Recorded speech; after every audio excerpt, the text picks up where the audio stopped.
Today is a sad day. I'll have to explain in just a moment.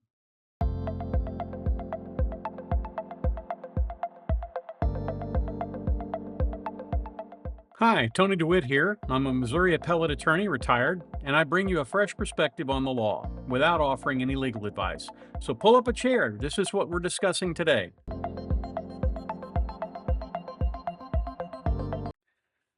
Into every life, a little rain must fall, and into every piece of clothing, a little bit of washing powder must flow. And sadly, this red shirt, which has been my more or less constant companion for probably the last 2 years, it's beginning to look a little faded. So, my technical advisor, aka my wife, said, "Get rid of that thing. You've got a bunch of them."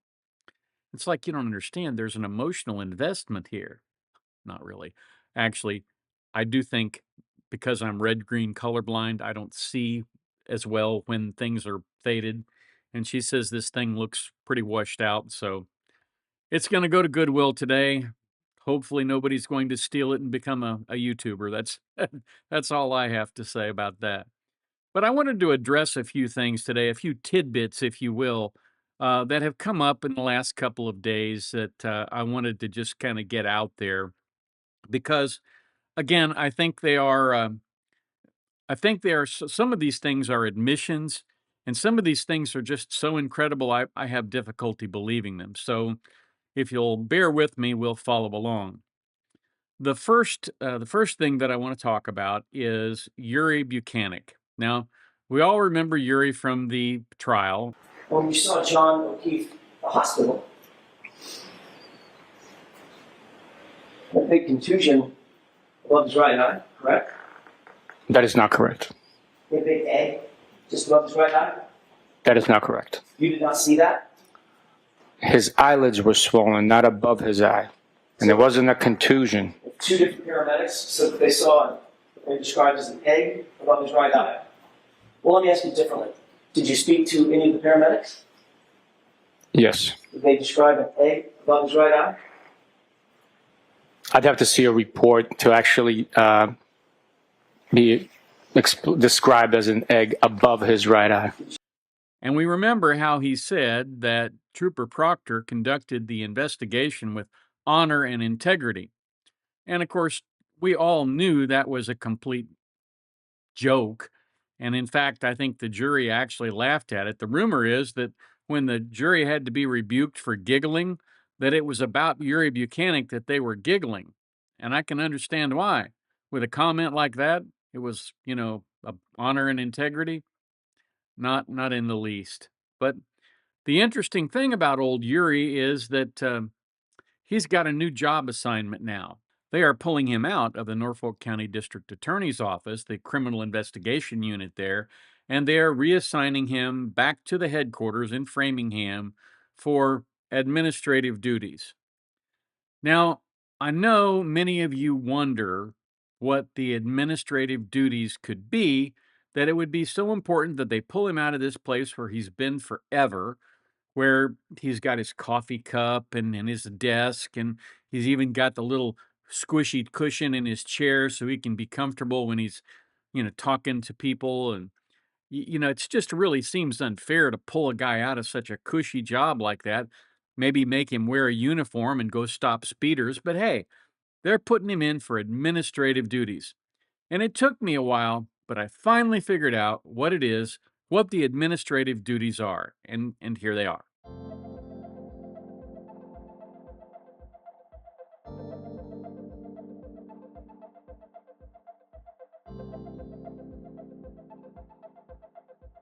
Then we have this comment.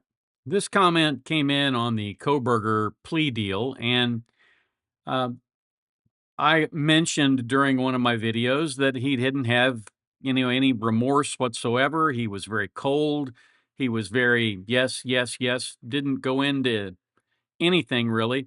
So we don't really know what was going through his head.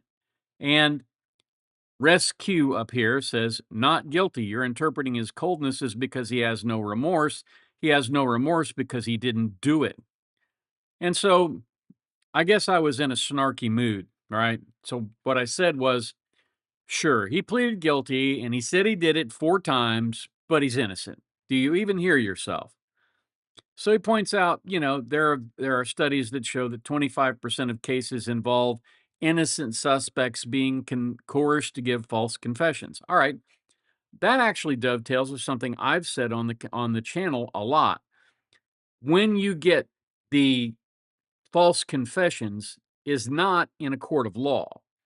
Where you get the false confessions is in the police interview room, where you have somebody saying to a defendant, you better confess, because if you confess, then the judge could possibly take it easy on you. I'm not saying he would, but he could possibly take it easy on you and realize that you're accepting responsibility and you're doing the right thing, and that would be a good thing for you. And if you just keep on telling us that you didn't do it, come on. They're gonna strap you down and they're gonna inject that stuff in your veins, and you're gonna go into la la land, and that's gonna be it. So you need to step up here, man up, and sign the confession. Right? That's where false confessions come in. It is a coercive environment. They almost always happen without the presence of an attorney. Here, he has the presence of an attorney. It is the attorney who is recommending to him to take this deal. And that's why I believe that he's doing the right thing here by taking the plea, because it does save his life. Now, I'll admit that DNA is not an absolute lock, because DNA just says that he touched that at some point. It doesn't say he touched it on the night of the killing. But again, that may not matter, because it was his sheath. He had ordered a sheath, he lost it, and then he had to replace it for his K-bar knife, which he didn't lose. And I'm sure that when he felt like they were beginning to sniff around him, he picked up that knife and flung it as far as he could into the woods. So I guess my point in this is, and look, everybody's entitled to their opinion. He's absolutely entitled to this opinion. But in most cases, what he's describing occurs in the police interrogation room. It does not occur when you've got a defense attorney who is sitting there fighting her hardest to get him acquitted. And I thought she had at least a reasonably good chance of getting that done if she could get her experts in to question the DNA. Unfortunately, for whatever reason, she made a decision, a tactical or a strategic decision, not to take this case to trial and to recommend the plea deal, because I do think if he had been convicted, there would have been no way to avoid the death penalty. Now, the judge is going to has sentenced him to 4 consecutive life sentences, and that's going to be pretty awful for him. I mean, there's no way he'll ever breathe free air again. But I have trouble looking at him and looking at how he answered those questions. He was clear-eyed. It wasn't like he was regretful in any way. He was getting his 15 minutes of fame saying, "Yeah, I did it." I think, in my own opinion, it's just my opinion here, but I think these are not the first murders he's committed. I think these are the first murders that were multiple murders that he committed. This was exceptionally well planned. He made one tiny mistake, DNA on the snap of the sheath, and of course leaving the sheath behind. For that reason, I honestly believe they were so well planned, because he'd had some experience previously in planning them. The guy had a master's in criminal justice. He knew what the cops were going to be looking for. That's why he turned off his cell phone when he went there. The only problem for him was he didn't turn off the cell phone in the months before. And when law enforcement wants to cast a wide net, that's what they do. They start looking months before the actual crime, and his number kept showing up near that particular location. That's one of the ways that he got caught. So again, I'm not disputing the fact that there are innocent people who are convicted because they got false confessions. What I'm saying is that's not the kind of thing that has happened, I believe, in this case, because he was very well represented by a very able and competent attorney. Another thing that has kind of interested me, getting back to the Karen Reed case, is how much ancillary conduct is going on, how much ancillary analysis after the verdict, people looking at different things in different ways, talking about. I like the fact that the defense attorneys came out and basically called Hank Brennan, essentially suggested that maybe he wasn't the most ethical of people. I like the fact that he had the opportunity to do that out of the courtroom and let people make up their mind as to what they think. It's okay to have an opinion. I don't think it's okay to state it as fact. And I'm kind of happy that they did it in the way that they did it. At least Hank Brennan has an opportunity to respond to that. I think there are a lot of people who are suggesting that Hank Brennan just made a cash grab and didn't do as good a job as he possibly could have in the case. I don't think that. I think he did it. I think he performed well above his normal level of expertise in this case. And for that reason, again, I don't think it was necessarily a cash grab. He is going to be well paid for it. And when you are a professional attorney and you engage in this kind of litigation, which is high stakes, high profile, under the public magnifying glass, looking at every single thing you do, you're entitled to be well paid, and he should have been well paid. But what he should have been well paid is about $250 because in the first hour looking at this case, he should have known that Karen Reed was not guilty and that the prosecution shouldn't have gone forward. And finally, I wanted to talk a little bit about going through the July 4th holiday in the South. Now, I always considered Missouri to be a Southern state because it was the 13th battle star on the Confederate battle flag. Although, due to a technicality, the Missouri Supreme Court said, no, we never seceded, so they didn't have to go through some of the stuff that other Southern states had to go through. But what I find incredible about about life in the South is that there are patterns that have repeated themselves since well before the Civil War. And one of those patterns has to do with the July 4th holiday. If you're not from the South, you might not know this, but July 4th, that week, tends to be vacation week at places all throughout the South. In the days when in the Norma Ray days, I don't know if any of you have seen that movie or not, but Norma Ray, it's about mills, and the mills that they're talking about are in the Auburn area. They're actually down on the state line at Valley and Lynette, Alabama. And those were West Point mills, and as a result, those mills shut down. All the equipment shut down on the week of July 4th, whatever day July 4th came on, they shut the mill down. They paid everybody their vacation pay, and they didn't expect them back to work until the next week.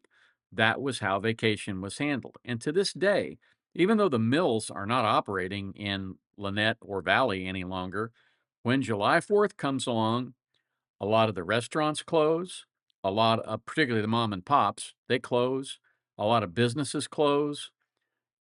They just close the doors for a week and usually head down to Panama City Beach or Destin or places down like Gulf Shores, those sorts of places, to go to the beach and have a week off and enjoy themselves. And that's one of the things that I think is kind of neat about the South, because you don't want to start a project on Monday, July 1st, because you know that by the time you get to the 4th, the people who should be working on that are not going to be working on it. And so this year, we went down to Florida for our 4th of July holiday, like we often usually do. It's also interesting to me that the Blue Angels down in Pensacola, which is about, I guess, 50 miles to our west, the Blue Angels in Pensacola have a show on the 9th. And if you ever have an opportunity to see the Blue Angels, they are magnificent to watch. That you can take these huge fighter jets and fly them, where there's like a hair's breadth between the wingtips. The first time that we went to this, they have this big beach ball shape on their water tower on Pensacola Beach. And Pensacola Beach is a different city from Pensacola, by the way. So they have this big, looks like a beach ball painted on their water tower. And everybody's saying, well, the Blue Angels should be here any second. They'll be coming, and you don't hear them until they get about, I don't know, maybe a half mile away. And that gives you just enough time to turn around and look.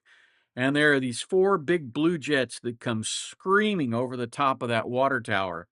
And it is the most chill producing moment you will ever see. It is amazing to watch them do that.